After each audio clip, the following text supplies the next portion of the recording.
30 முதல் 40 வயதினருக்கு ஏற்படும் மாரடைப்பு பாதிப்புகள் குறித்தான விழிப்புணர்வை ஏற்படுத்தும் வகையில் கோவையில் நடந்த பல்ஸ்காட் எனும் வாக்கத்தான் மற்றும் மாரத்தான் நிகழ்ச்சியில் ஏராளமான இளைஞர்கள் மற்றும் இளம்பெண்கள் நடனமாடி விழிப்புணர்வை ஏற்படுத்தினர். கூடுதல் விவரங்களோடு இணைகிறார் நமது செய்தியாளர் அருண். வணக்கம் அருண், விவரம். ஜெயஸ்ரீ வணக்கம்.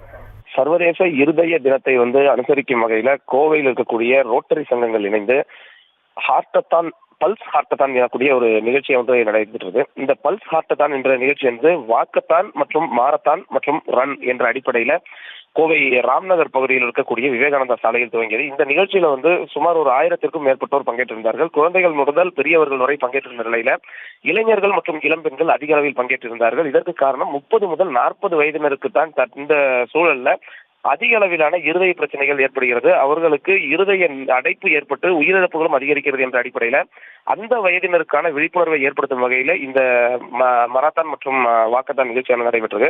சுமார் 5 கிலோமீட்டர் தூரம் இந்த நிகழ்ச்சியான நடைபெற்ற நிலையில முதலில் ரன், வாக், ஜாக் என்ற அடிப்படையில நடை, ஓட்டம் மற்றும்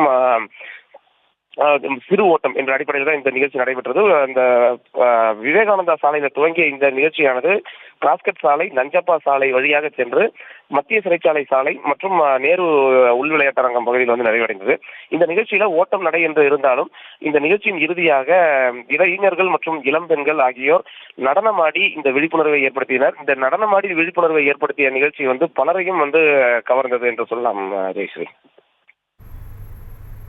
விவரங்களுக்கு நன்றி அருண்.